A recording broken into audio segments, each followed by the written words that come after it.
자, 달성학생 여러분 안녕하세요. 자, 이제 신명론 아까 했던 그 인문예술 공채에 이어서 문학 76쪽 현대시 02번 박목월의 윤서월과 윤동주의 자화상을 하도록 하겠습니다. 자, 둘 다 워낙 유명한 시인이기 때문에 한 번씩은 좀 들어봤을 거라 생각하고요. 자, 별 사료 없이 바로 좀 하도록 하겠습니다. 둘 다 작품이 좀 짧고 이렇게 해서 문제 푸는 데는 많이 어렵지 않았을 겁니다. 그래서 일단 우리가 지난 시간에 왜 지지난 시간이었죠. 현대시 01번 그때 김소월 님의 노래랑 한용운 수혜비밀하면서 우리가 항상 문제를 먼저 읽고 접근을 하라고 했다. 자, 그래서 우리가 문제 좀 힌트가 될 만한 것들 보니까 뭐 가 같은 경우는 이제 뭐 표현상의 특징 문제네, 그죠? 표현상 특징 이런 것들은 다 읽고 나서 풀어나가면 되는 겁니다.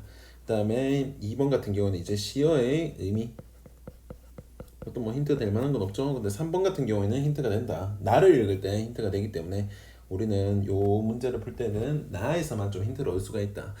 그리고 뭐 가하 작품 경우 워낙 짧아서 뭐 힌트 될 만한 것도 있겠습니까? 자, 바로 해보겠습니다.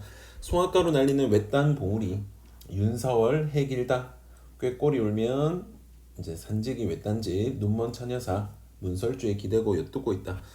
자, 요런 거 같은 경우는 우리가 시가 보통 서정문학이라서 어떤 뭔가 시적 화자에 이런 감정이 나타나야 되는데 이건 윤사월 음력으로 이제 4월에 된 윤달을 의미하거든요. 그런 어떤 음력 4월에 어떤 약간 뭐라 그래야지 절제된 이러한 압축미로 약간 그림 그린 듯한 그러한 시이거든요. 그래서 여러분들 읽어보면 알겠지만 사연이나 되지만 정말 좀 짧게 한마디로 그냥 한 폭의 그림을 그냥 말로 설명해 준다는 느낌이 난다고.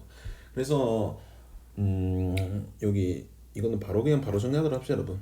자, 이것도 꼭 필기하도록 하세요. 일단 여기 스텝 1 우리 문제를 통해서 보는 거는 없었다. 자, 스텝 2 제목 보고 빠르게 읽었는데 윤사월이라는 어떠한 특정한 달에서 우리가 알 수 있었던 게 무엇인가 한번 봅시다. 자, 시적 상황 봅시다. 우리 스텝 2 시적 상황. 봉우리, 우뚝 쏟아있는 봉우리. 그리고 어떠한 윤사월.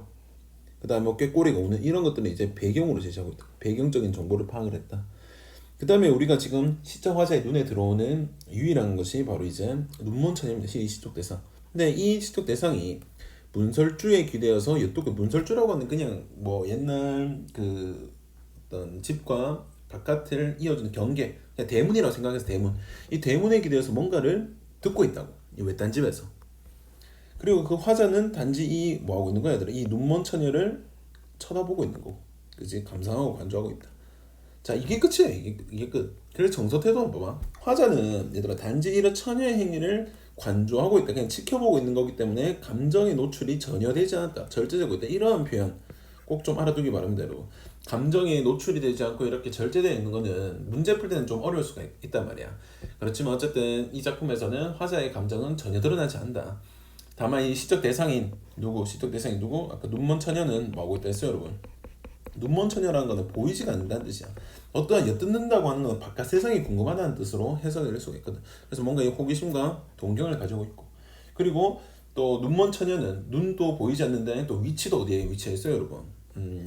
여기 봉우리의 외딴 집에. 그래서 약간 좀 외로움의 정서도 가지고 있을 것이다.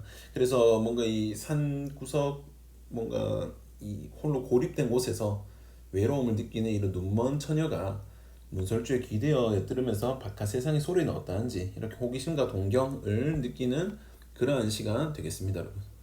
자, 그래서 뭐 이 시의 의미도 뭐 파악할 게 없죠, 여러분. 그냥 단순히 우리는 그리고자 하는 이런 풍경만 잘 떠올리면 이 시는 무난하게 될 것 같습니다, 여러분. 그죠? 자, 그러면 문제 바로 풀어보도록 할게요, 여러분. 이런 거 같은 경우 가 단독 문제가 있으면 단독으로 좀 풀어주면 좋습니다. 적절하지 않은 것은 자연물의 매개를 통해서 시의 정조를 드러내고 있다. 자연물 드러나오죠, 여러분. 어떤 거 드러나요? 봉우리라는 자연물 배경. 그 다음에 또 꾀꼬리라는 또 배경. 이러한 시적 배경들을 통해서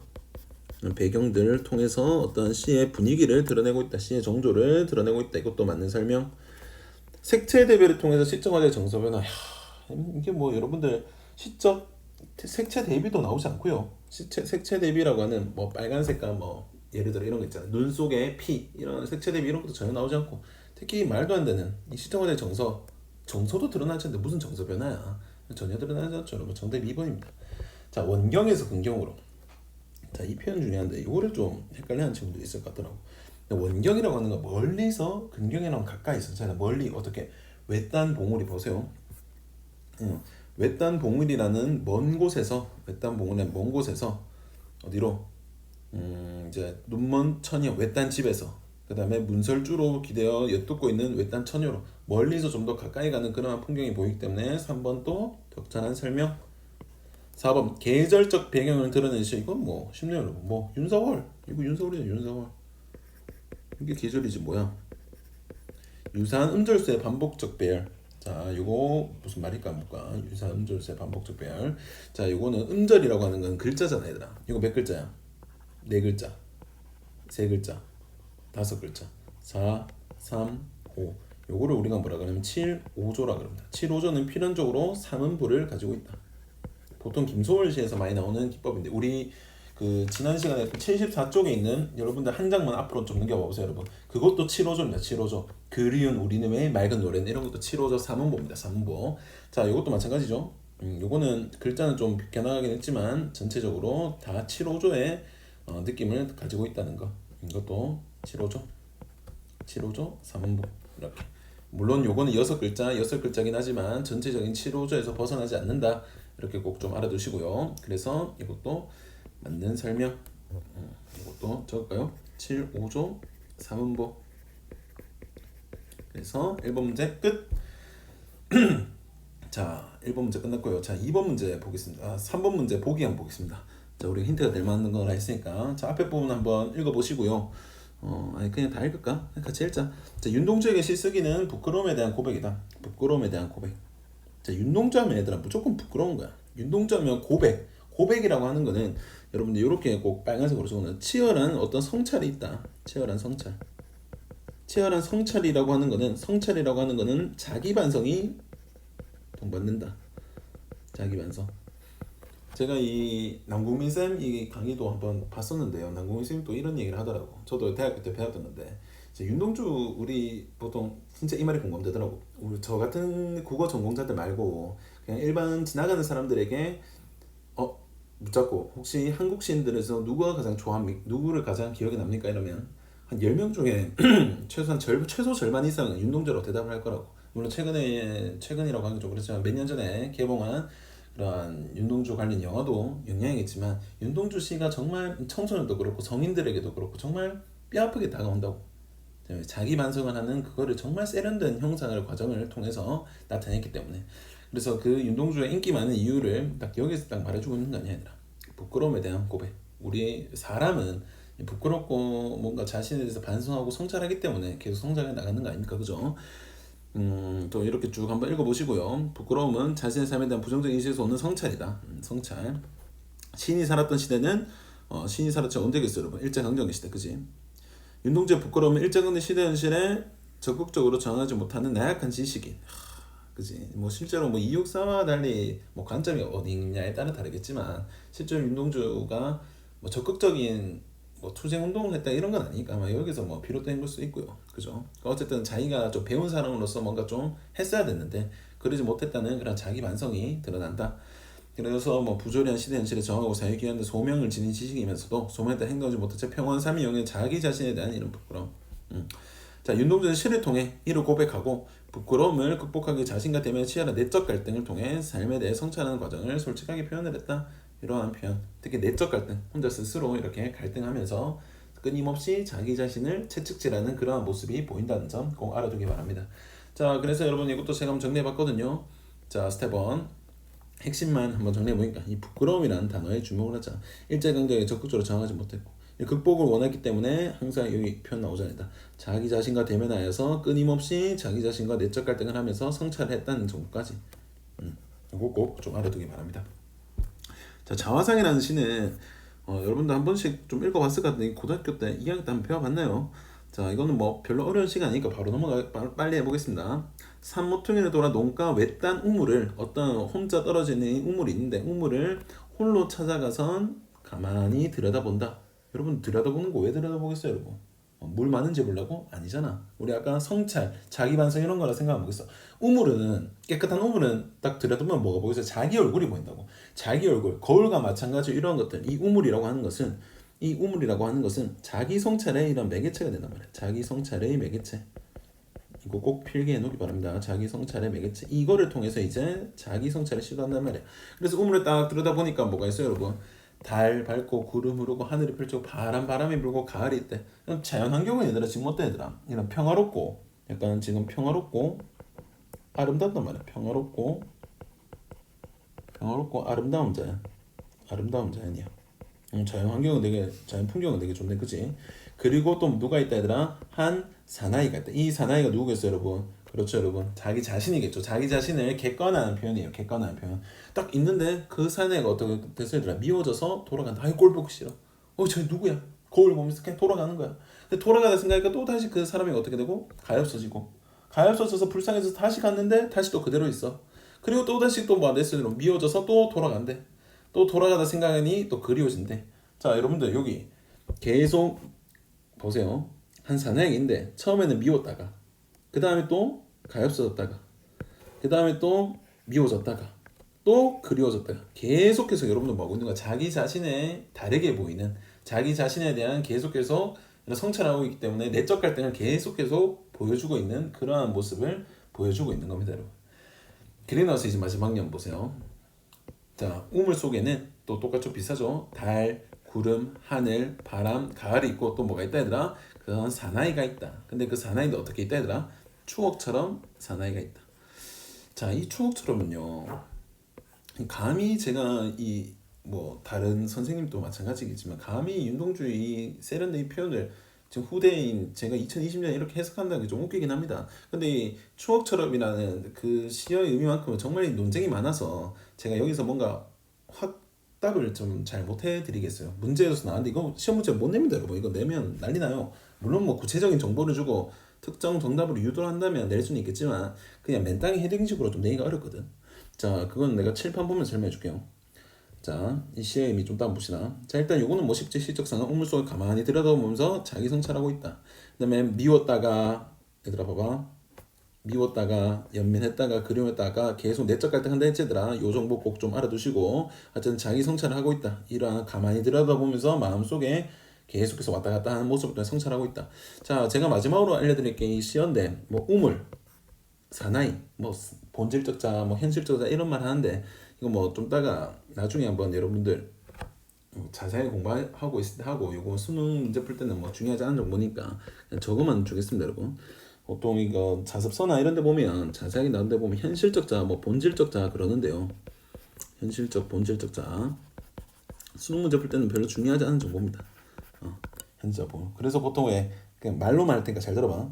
보통 이 나가 우물 속을 들여다보는 그 주체, 걸어다니는 그 주체가 이제 본질적 자. 이 본질적 자를 보통 이제 반성적 자라 그러거든. 지가 반성을 시도하는 반성적 자. 그리고 나서 이제 우물 속에 비치는 그 못난 모습 있잖아. 그 사나이. 그 사나이가 바로 현실적 자. 성찰의 대상. 성찰의 대상이라 그래요. 그래서 여기서 이게 바로 진짜 요거 있잖아. 요게 바로 나고 요게 이제 사나이라고 하는데 요거는 그냥 참고만 해두시고요. 참고만 해두시고 이거는 뭐 수능 문제 풀 때는 중요하지 않다. 그냥 좀 참고만 해두세요. 보기에 나오면 여러분들 읽을 정도만 됩니다. 자, 근데 이 추억처럼이라는 해석이 있는데 자, 일단 제가 이거를 여러분 칠판 지웠던 흔적 보이세요? 이거 진짜 몇 번이나 필기하다가 지운 거거든. 여러분들에게 최대한 어떻게 하면 좀 이해를 시킬 수가 있을까? 그래서 일단 가장 첫 번째 무난한 해석은 요거예요. 자신의 부끄러운 모습을 과거의 것으로 추억이라고 하는 거는 일단 과거에라는 정보에 주목을 해서 옛날에 내가 정말 이 부끄러웠던 미웠던 정말 그 나약했던 그 모습이 이제는 우물 속에 있네. 그럼 현재는 그렇지 않다라는 의미가 될 수가 있거든. 이해가 됐니? 약간 자신의 이런 옛날에 그 부끄러웠던 이런 과거의 모습을 과거의 것으로 만든다는 그런 의미도 있고요. 근데 또 어떻게 해석할 수 있다면 옛날에 그 더 이전에 그 뭔가 떼묻기 전에 순수했던 자기 모습 추억이라고 하는 건 왜 좀 긍정적인 의미를 기억한다는 의미가 되잖아. 긍정적인 걸 기억한다. 순수한 자기 모습을 추억한다 해서 약간 내적 갈등 해소의 가능성을 보여준다. 옛날에 그 자기도 품어가면서 추억처럼 있다 이렇게 해석도 된다 이 말이에요, 여러분. 대충 뉘앙스가 이해되죠? 그래서 요거를 뭐 엔드로 볼 수도 있고 뭐 OR로 볼 수도 있습니다, 여러분. 근데 적어도 지금 문제에서는 약간 좀 추억으로 남겨둔다. 선언적 의미로서의 답지에서는 1번으로 좀 해석을 해놨는데 2번도 틀린 설명이 아니라는 거예요. 둘 다 플러스 해도 틀린 설명이 아니고 5월 해도 틀린 설명이 아니라고. 그래서 요거는 뭐 윤동주 실제 우리가 뭐 윤동주 시인이 어떻게 생각하는지 모르겠지만 적어도 후대에 우리가 해석하는 입장에서는 한 요거 두 가지 정도가 있다는 거 정도. 이 추억처럼이라고 하는 게 여러분들 나름의 의미를 한번 좀 찾아보기 바랍니다, 여러분. 알겠죠? 그래서 제 개인적인 생각은 2번이 맞는 것 같아요. 약간 추억처럼 사나이가 있다. 왜 윤동주가 이 끊임없는 성찰의 결과 옛날에 그 정말 이 순수했던 자기 모습을 이제 그 바라보면서 미워졌다, 뭐 그리워졌다가 뭐 가엾어졌다가 이런 것들을 전부 다 해소하는 그런 가능성을 보여주는 게 맞다고 생각은 하는데, 자 여러분도 한번 생각 좀 해주기 바랍니다. 이거 필기해 놓고 한번 고민 한번 해보세요. 자, 자 하여튼 요거는 꼭 좀 필기해야겠죠, 여러분. 요 부분. 자, 그 다음에 우리 문제로 한번 봅시다. 자, 기억과 니은을 비교한 것. 자, 여러분 이거 기억은 아까 뭐였죠? 외딴집은 눈면 처녀가 있는 공간. 그 다음에 또 니은은 뭐였습니까, 여러분? 니은은 외딴 우물. 이건 뭐 쉽네요, 여러분. 정답이 5번이에요, 여러분. 5번이죠, 5번. 외부 세계를 동경하는 공간. 또 요 설명은 맞습니다. 3번에 세계가 분리된 거. 요거는 맞지만 요게 틀려서 요건 3번이 아니고요. 나머지는 다 틀렸습니다. 이것도 아니고 이것도 아니고. 답지 한번 꼭 읽어보기 바랍니다. 외부 세계를 동경하기 때문에 엿듣는 거, 그지? 그 다음에 내면 세계를 응시한다. 이게 바로 성찰, 자기 반성한다는 뜻. 이것도 꼭 알아두기 바랍니다. 자, 그 다음에 이제 3번에도 뭐 정답, 이거는 여러분 5번만 설명할게요. 정답이 5번인데요. 자신의 과거 모습을 긍정함으로써 식민시대에 소명을 다하고자 하면, 이게 참, 그래서 이게 완전히 좀 틀렸다고 하긴 제 생각에 좀 어려울 것 같은데, 좀 그렇습니다, 여러분. 하여튼 아까 제가 여기 말했던 거랑 한번 대입해 보면서 한번 좀 잘 고민해 보기 바랍니다, 여러분. 답지에서의 의도는 자신의 부끄러운 모습을 과거의 것으로 만들고 싶기 때문에 이런 긍정이란 말이 틀렸다고 하는데, 저는 글쎄요, 긍정이 좀 될 수 있지 않나요? 자신의 이런 과거 순수했던 그 과거 모습을까지 포함을 하면서 우물 속에 하나로 자연과 합치되어서 바라본다는 의미로 보면 저는 맞는 것 같은데, 어쨌든 뭐 정답에서는 오직 1번 여기 여기 요거를 1번만 보기 때문에 답지라고 적어봅시다. 답지에서 요게 이제 답지에서야 답지에서 보기 때문에 좀 적절하지 않다. 식민지 지식으로서의 소명. 글쎄요, 이것도 좀 참 애매하고, 하여튼 여러분들 요거는 한번 잘 고민해 보길 바랍니다. 요거는 미리 말하지만 요 추억처럼에 가는 거는 시험 문제는 내지 않을 거예요, 내신 시험에는. 그래서 근데 수능에 만약에 나오면 여러분들이 최대한 이런 보기에 있는 정보를, 제가 했던 말에 근거를 하지 말고 여러분들이 보기를 바탕으로 꼼꼼하게 근거를 찾아가면서 정답을 좀 찾기 바랍니다.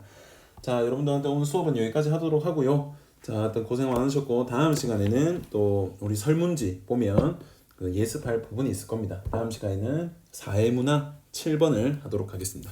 자, 오늘 고생 많았습니다. 다음 시간에 보도록 하겠습니다.